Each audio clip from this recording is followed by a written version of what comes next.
இன்றே சப்ஸ்கிரைப் செய்து உங்கள் ஃபேவரட் ஷோகளை காணுங்கள். உங்க குடும்பத்தில் இருக்கிற எல்லாரும் ஆக்ஞாவான விரதம் எடுக்கணும். நான் நடு ஜாமத்துல சுடுகாட்டுக்கு போறது வழக்கம்.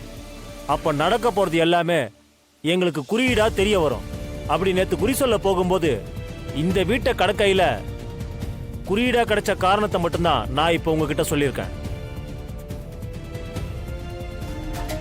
நான் சொல்ல வேண்டியதை சொல்லிட்டேன். சீக்கிரமே நீங்க எல்லாரும் அந்த விரதத்துக்கு தயாராயிடுங்க. ஐயா, அந்த விரதம் எப்படி இருக்கணும், அதுக்கான விதிமுறை என்னன்னு கொஞ்சம் சொல்லுங்க ஐயா. அம்மா, எப்படி நீங்க கேட்காம இந்த விரதம் இருக்கணும்னு நானா இங்க வந்து சொன்னேனோ அதே மாதிரி இதுக்கு பின்னாடி இருக்கிற காரண காரியத்தையும் சொல்றதுக்கு அந்த ஆண்டவன் ஏதோ ஒரு ரூபத்துல யாரையாவது அனுப்பி வைப்பாமா.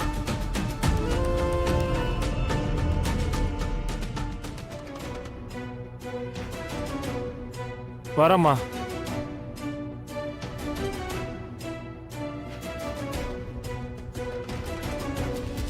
வேணா, நீ தப்புக்கு மேல தப்பு பண்ற. இதுக்கான தண்டனை உனக்கு ரொம்ப கொடூரமா இருக்கும். நீ என்ன பண்றனே உனக்கு தெரியல. உன்னோட ஆணவம் உன் கண்ணை மறைக்குது.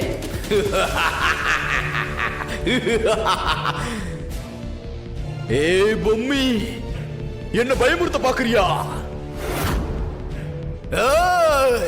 உன்னால என்ன எதுவும் செய்ய முடியாதுடி. அப்படி உன்னால ஏதாவது செய்ய முடிந்திருந்தா எப்பவோ என்ன கொன்னு அந்த சித்தார்த்த கூட்டிட்டு போயிடுப்ப. இது எனக்கு தெரியாதா? சித்தார்த்த நிலைமை எப்படி இருக்குன்னு தான் நான் உனக்கு காட்டுறேன். ஆனா அவன் எங்க இருக்கான்னு என்ன தவிர இந்த உலகத்துல யாருக்கும் தெரியாது.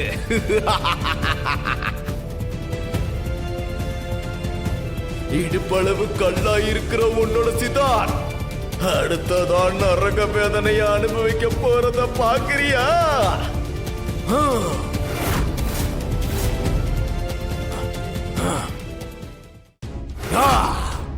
பார், ஓ சித்தார்த்த பார்.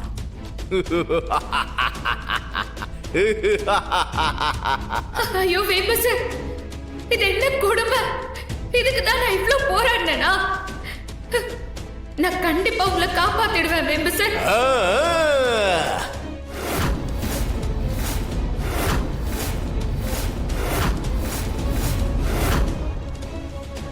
எனக்கு சொந்தமான உயிரை என் கண் முன்னாடியே நீ துடி துடிக்க வச்சுட்ட. இந்த பொம்மி இப்போ உன் முன்னாடி சவால் விட்டு சொல்ற. உன்னோட உடம்புக்குள்ள ஓடி ஒளிஞ்சிட்டு இருக்கிற யட்சணிக்கும் சேர்த்துதான் சொல்றேன். நீயும் கேட்டுக்கோ.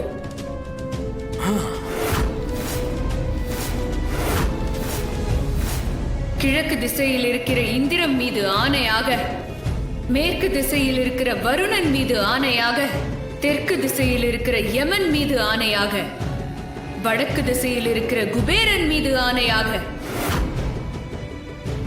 உன்னோட துஷ்ட ஆத்மாவையும் பூத உடலும் கதி கலங்கி போற அளவுக்கு கொடூரமான வேதனைய உனக்கு நான் கொடுப்பேன்.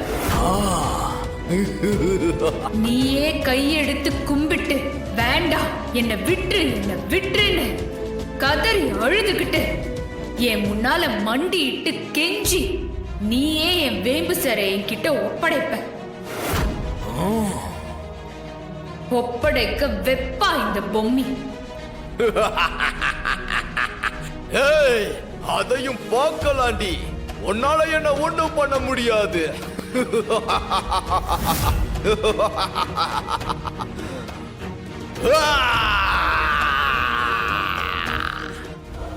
நீங்க எவ்வளவு பெரிய விஷயம் பண்ணிருக்கீங்க தெரியுமா? சாமி, எனக்கு ஒரு சந்தேகம்.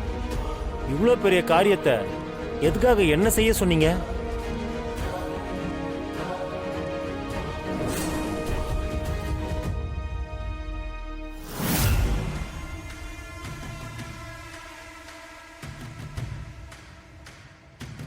நம்பூதிரி ஐயா,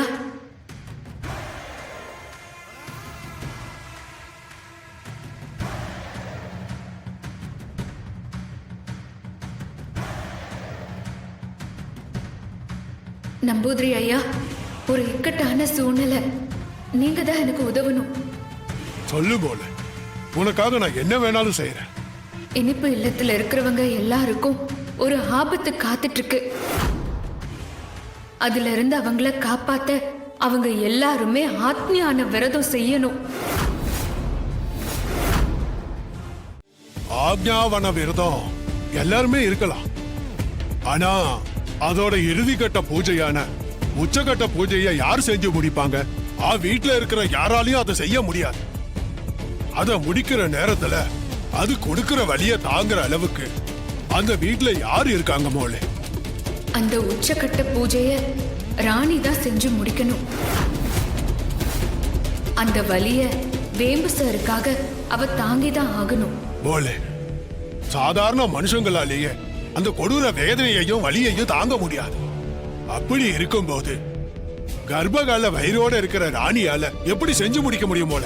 ராணி மட்டும் இல்ல, ராணியோட சேர்ந்து பிரகாமியம் மூலமா நானும் அதை செய்ய போறேன். போல என்ன சொல்ற? பிரகாமியம்னா என்ன? தாள பல பல வடிவம் எடுக்கிற சிவவித்த தானே? ஆமா சாமி.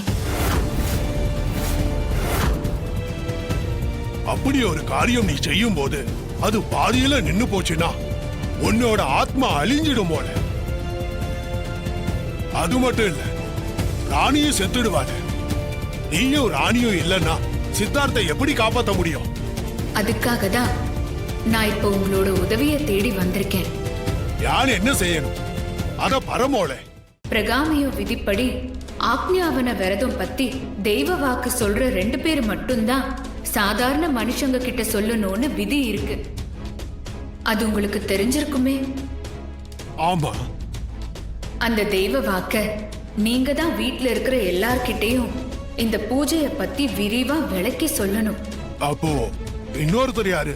6 மாசம் காடு 6 மாசம் வீடுன்னு சுடுகாட்டுக்கு போய் காளி கிட்ட வாக்கு கேட்டுட்டு வர குடுகுடுப்புக்காரன் தான் இத பத்தி வீட்ல முதல்ல சொல்லணும். கவலைப்படாத மோளே, நீ சொன்ன வேலையை நான் பாத்துக்கிறேன். நீ போய் சித்தார்த்தையும் என்ற மோலி எச்சினியையும் மீட்டு கொண்டு வர வேலையை பாரு. சரிங்க ஐயா.